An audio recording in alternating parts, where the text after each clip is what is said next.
교통비는 오히려 도심이 더 크고 외곽으로 갈수록 어떻게 된다? 감소한다라고 생각을 하셔야 돼요.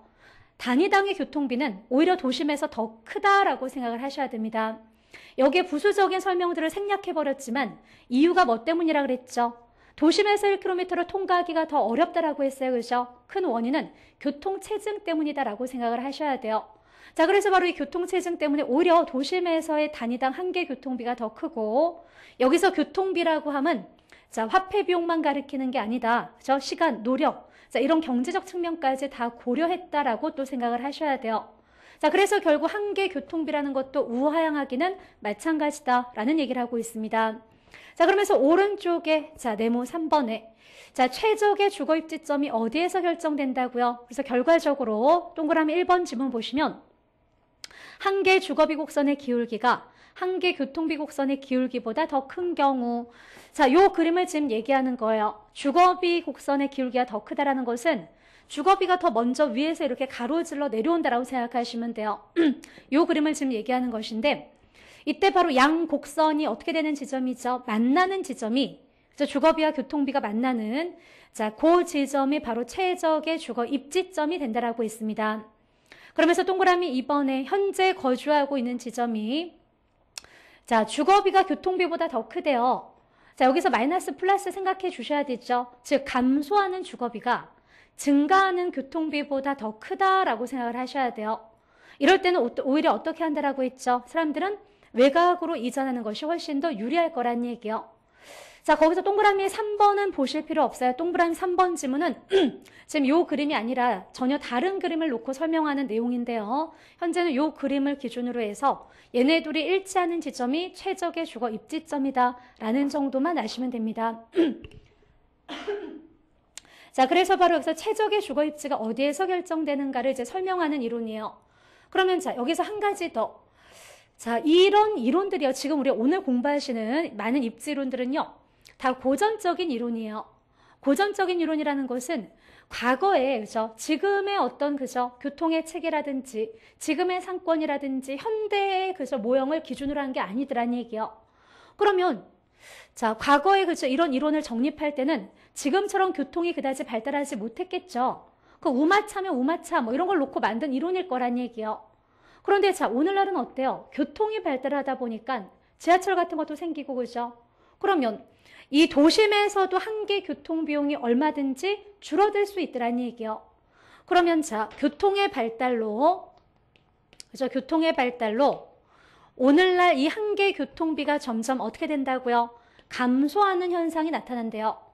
그럼 한 개 교통비가 감소한다라면, 자, 여기서 교통비 곡선의 기울기는 훨씬 더 가파라진다란 뜻일까요? 완만해진다란 얘기일까요?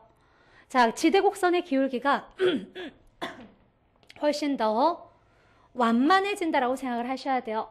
완만해진다라는 것은 주거 입지점이 0에 도달하는 지점이 훨씬 더 멀리 어디로 연장될 수 있다는 것이죠. 외곽으로 연장되는 교외화되는 현상이 나타난다고 생각하시면 돼요. 나중에 지대이론에 가시면 또 등장하는 내용이지만 결국 오늘날 교통의 발달로 한 개 교통비가 감소하면 자, 이 교통비 곡선, 지대 곡선의 기울기는 급해진다라고 하면 틀린 지문이 돼버리죠. 나중에 잘 등장하는 지문이에요. 자, 완만해진다라고 생각하셔야 됩니다. 완만해진다라는 것은 그러니까 쉽게 생각하면 뭐예요? 교통이 발달하면 사람들이 외곽으로 나가기가 더 쉬워지잖아요. 그죠? 그러니까 주거 입지가 더 멀리 외곽으로 연장되는 현상이 나타난다는 얘기예요. 자, 그래서 바로 최적의 주거 입지가 어디에서 결정되는가를 설명을 드렸습니다.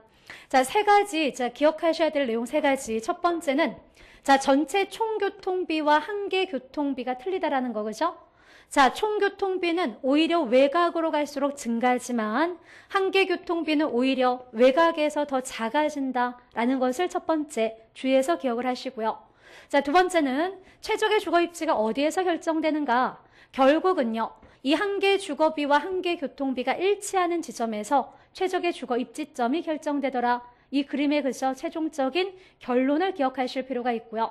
세 번째는 자, 요 앞에 우리 책에서 설명되고 있지는 않지만 자, 뭐라고 했죠? 오늘날 교통이 발달을 해서 한 개 교통비가 감소하면 교통비 곡선의 기울기는 훨씬 더 어떻게 된다? 완만해진다. 완만해져서 주거 입지가 더 교회로, 외곽으로 연장되는 현상이 나타난다라고 생각하실 필요가 있습니다. 자, 그럼 이제 여기에서 두 가지 또. 자, 그런데 오늘날 이 주거 입지라는 것이 자, 입지점이 또 변화가 발생을 하더라는 얘기요. 근데 주로 어떻게 변화가 되느냐? 자, 오늘날 소득이라는 게 사람들이 올라가면요. 더 많은 주택을 소비하고 싶죠. 더 넓은 집에서 살려고 하고 더 많은 주택 서비스를 소비하고자 해요. 그러면 소득이 증가를 하면 사람들이 오히려 외곽으로 나가버리는 경향이 있더라는 얘기요.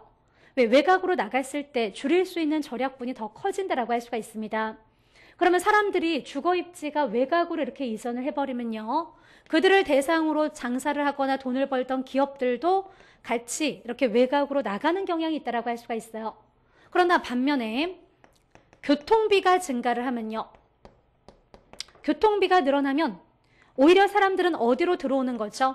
도심으로 다시 들어오는 현상이 나타나더라는 얘기요. 그렇죠? 제가 좀 전에 반대로 뭐라고 설명드렸죠? 교통비가 감소해야 어디로 나가기가 쉽다고요? 외곽으로 나가버린 현상이 나타난다고 했습니다. 자, 그래서 바로 이 두 가지. 자, 소득이 증가하면 사람들은 외곽으로 나가버리지만 교통비가 증가하면 다시 오히려 어떻게 한다? 도심으로 들어오는 현상이 나타나더라. 자, 그 얘기를 지금 235페이지 하단에 가로 2번에 내려가시면 최적 주거 입지점의 이동이다라고 해서요. 동그라미 1번에 소득이 증가하죠. 자, 소득의 증가는 자, 주거비 곡선을 상향으로 이동을 시킨대요. 그래서 그 그림에서 보시면 D1이라는 점에서 D2로 어디로 나가는 거죠? 외곽으로 나가버린 현상이 나타나더라는 얘기요. 자, 그래서 바로 이 소득의 증가는 자, 최적의 주거 입지를 외곽으로 이전시키는 현상이 발생이 되고요. 넘겨서 동그라미 2번에 교통비용이 증가를 하면요. 교통비용의 증가는 오히려 이 교통비 곡선이 상향으로 이동을 해버리면요. 최적의 주거 입지점이 그림에서 보시면 어때요? D1에서 D2로 도심으로 오히려 들어오고 있죠. 자, 그래서 바로 도심으로 다시 들어오는 현상이 나타난다라고 생각하실 필요가 있습니다. 자, 그래서 바로 이 두 가지 주거 입지의 변화까지 최적의 주거 입지가 어디에서 결정되는가라는 것을 설명하는 이론이었다라고 할 수가 있습니다. 그래서 바로 이 최적의 주거 입지에 대해서 보셨어요. 자, 최적의 주거 입지, 효용이 가장 극대화되고 비용이 극소화되는 지점은 결국 뭐라고요? 한개 주거비와 한개 교통비. 그죠? 그러니까 어떻게 되는 지점? 일치하는 지점이 바로 최적의 주거 입지점이다라는 것을 이제 설명했다라고 할 수가 있습니다. 자, 그리고 이제 237페이지로 가시면요. 자, 여기서는 이제 튀넨의 농업입지론이다라는 게 등장을 하네요. 두 번째, 이제 농업입지로 가시는데요.